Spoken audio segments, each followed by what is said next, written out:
Magandang araw po sa inyong lahat mga kamatsas. Ngayon naman po ay iisa-isahin nating i-analyze ang mga labang kapupulutan natin ng improvement sa chess. Sa katatapos lang na kamatsas, Federated Rapid Tournament 17th edition na tayo at ito po ay ginanap sa Nomo Vista Mall sa Bacoor City, Cavite. Yan, unahin natin. Talon kagad tayo ng round number 2 fight between Coach International Master Ronald Dableo, yung nakaasul po. Yan, at kontra naman kay Mark Gabriel Usman. Ayan, ang difference po ng rating nila medyo malayo, no? 2293 versus 1815. Pero marami po tayong mapupulot na aral dito, mga kamatsas. Okay po, at muli nagpapasalamat tayo sa ating sponsor, NM David Almirol Jr. Ipe-play ko na po para makapag-start tayo. Ayan, naka-fast forward na po sila, mga kamatsas, ha? Para medyo mabilis. Nag E5 English. Pumasok sa English mula sa Bent Larsen opening, naging English. Kasi naka C4 na eh. Binasag kagad sa gitna, kinapture lang, Queen takes D5. Yun nga lang po, yung maagang pagkalabas ng Queen, ayan na nga, natempohan na ng Knight, Knight C3. Ang alam ko dyan, nagda-Knight F6 muna bago mag D5. Para Knight yung kakain sa D5. At dito agad na nag A3. Tumira ng Knight F6 and then nag B4. Gusto muna ni IM Dableo na i-develop ang forma ng kanyang queenside. Samantalang, ayun, napakaganda ng ginagawang approach dito ni Mark Gabriel, ano? B5. No, kasi kung kakainin, mababasag ang queenside. Kailangan talaga mag B5. Force move ang B5, mga kamatsas. And then so far ay okay pa naman ang posisyon ng black dito. Medyo natalo lang sa tempo kasi natempohan kanina. Okay, sumugod, E3 umatras, and agad na tumira ng Queen C2. Ayun. Tumira ng Bishop D6, Knight F3 develop, nag-castling na. Bishop E2, magka-castling na rin si IM Dableo. At katabi po ni Usman ang ating sponsor. Ayun o, yun nasa kabila lang niya. Tabi niya lang ang ating National Master David Almirol Jr. B6 para i-develop ang bishop sa B7. Pwede po kayong tumingin dito sa board o kaya kung medyo nalilito kayo, pwede kayong tumingin sa DGT board na nasa taas ng actual board natin. At yung clock natin, pasensya na po, medyo maliit ano, pero tanaw naman eh. Ayan. 14 minutes pa sila pareho. Ang kalaban kagad ni NM David dyan ay si Tyrone de los Santos. Mabigat kagad. Tumatalo ng master yan. Bishop B7, nag D3. Okay, ganyan talaga ang opening ni Coach Dableo eh. Kaya ko po tinatawag na coach kasi coach siya ni Mrs. sa UST nung nag-aral si Mrs. Varsity Player. Rook D1, ayan, forma-forma lang. Ganyan talaga opening niya, yung parang tipid-tipid lang pero mamaya magbubukas. Ano kasi siya, strategic player, makunat. At endgame player din. Favorite niya yung mga endgame type of position. Okay. At tinatanaw magaling ni Mark Gabriel kung anong magandang forma. Nag C5. Ayun. Dito po kasi pag inenpasan capture ng puti, bubukas ang C file. So may pressure kagad sa queen. Pero yung C5 ay binigyan ng bad move. Knight E4. Okay, yan ang malakas na tira. Knight E4. Good move. At dito po ay kitang-kita sa evaluation bar ang sinasabi ay clear to decisive advantage for white. Kasi unang-una itong pagtira ng Knight E4, merong kagad na bukas sa diagonal papunta doon sa E5 pawn. Yan ang problema eh. Ngayon, kung ang gagawin naman ng black ay kakapturin yung Knight sa E4, kakapturin, may threat pa rin sa pawn E5. At the same time, mayroong tempo na malakas na atake, pressure ang maihahatid ng rook sa D1 papunta doon sa queen. So, bagamat magkakaroon ng double po ng puti, pero malakas pa rin talaga ang magiging position ng white. Kasi double po naman na nagpo-provide ng control sa sentro ay napakainam, mga kamatsas. Medyo mahina ang double pawn kapag lumalayo sa sentro. Pero kung ang double pawn yan at may control pa rin sa sentro, kapaki-pakinabang. Ayan, pagtira ng Knight E4 ay hindi makatira dito si Usman at nag-iisip siya kung ano ang magandang gawin. Ayan, napakasaya po dito, mga kamatyas, no? Kahit na hindi kayo makapasok sa slots, punta lang kayo. Alam nyo kung bakit? May paraffol. Sa awarding may paraffol. May isang 10,000 na nanalo, 5,000, 2,000, tapos may 10 taga 1,000, o di ba? Kasali audience doon. Basta kunin mo lang yung QR code doon sa screen na meron kaming screen doon. Kung tawagin ay raffle box, no, developed by Multisys yun nakita ko yung program na yun. Napakagaling talaga mag-program ng Multisys, mga kamatyas, ano, talagang pati sa raffle, the best, accurate. Ang ganda, pwede mong ilagay yung mga papremyo doon. Very unique, kakaiba talaga. And then marami pa tayong mga pinamigay doon na gift packs. Ayan, na ang laman ay kamatyas t-shirt. May kamatyas jacket kaya doon. Ayun, mga kamatyas. So punta lang kayo pagka every time na may tournament tayo. Kagaya ng darating nating 18th edition year-end tournament. Sa December 13 yan, mga kamatyas. Finalize lang namin ang venue and then ipopost po namin kaagad sa ating social media, Kamatyas Facebook page sa mga di pa nakakapag-follow, sa ating YouTube community section, no, sa YouTube channel IM Space Roderick Nava. Ayun. Mag-subscribe naman kayo doon para kayo po ay magkaroon ng notif. At hindi po makatira dito, medyo matagal-tagal at makain sa oras ang ginamit dito ni Mark. Nag-iisip siyang mabuti kung papaano niya susolusyonan ang mabigat na binitawang tira ni IM Dableo. Mabigat kasi yung pawn sa E5 Ayun, medyo talagang masinsing ina-analyze ni Mark Gabriel. Pasensya na po kayo, mga kamatyas, kung naririnig niyo yung huni ng ibon. Ang ingay ng ibon na yun, naririnig ko. O sana di pumasok sa mic. Alright. Meron pa po silang free food, free lunch.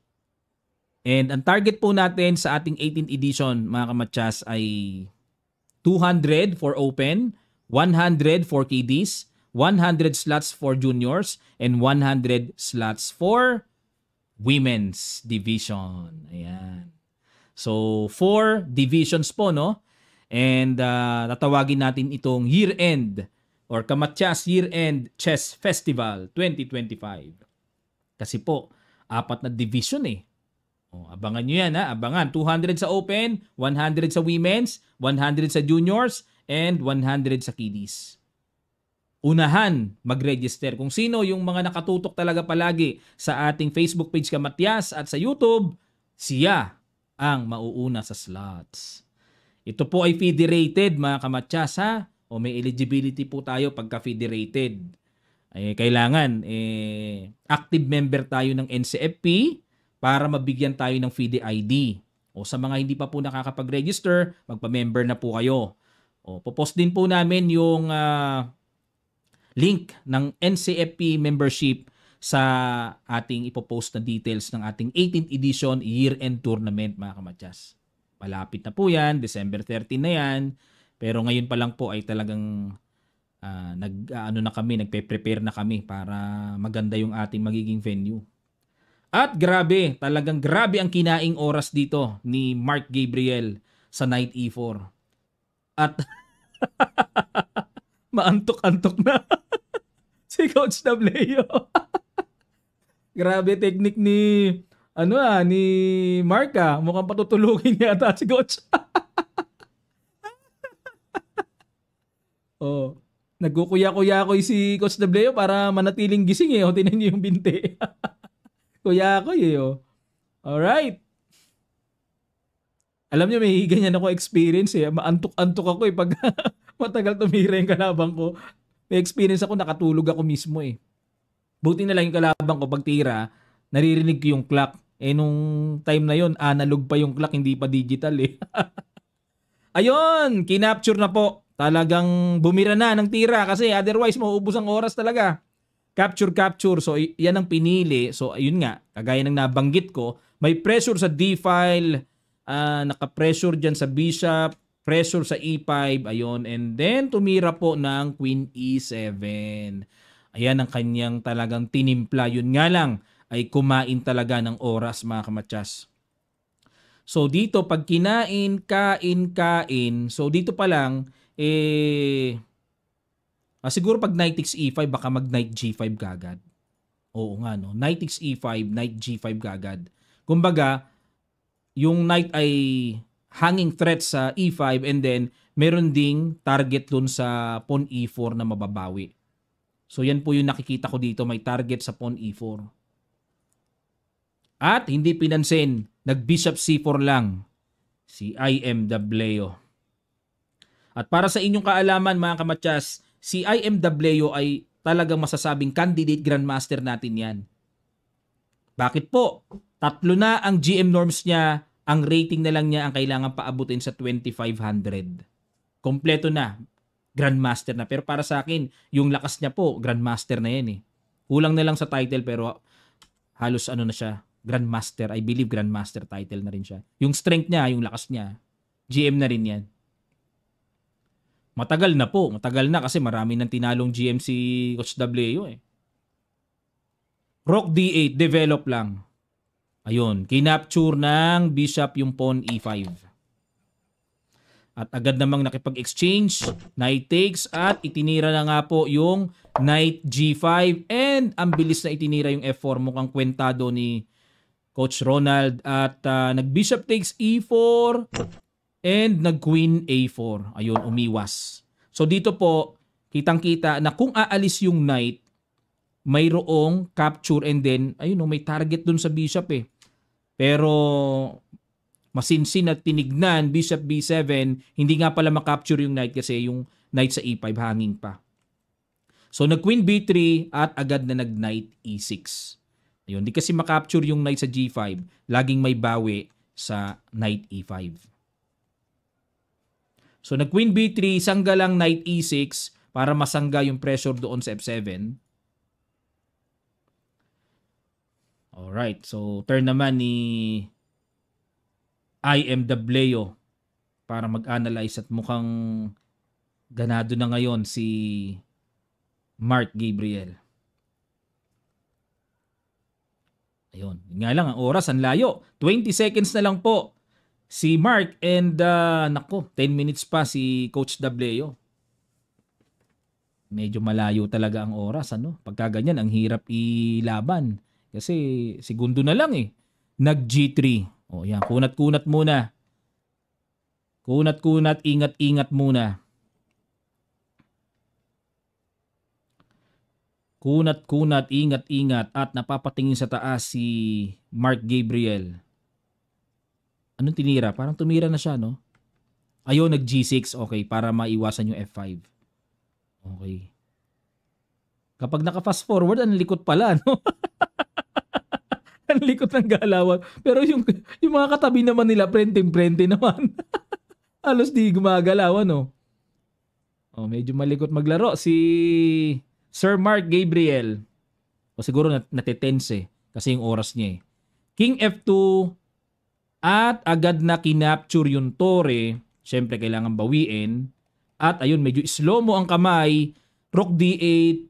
Ayun, na-capture yung knight sa E6. Yun lang ang problema kasi may exchange ng tore, mabibitin yung pawn sa E6.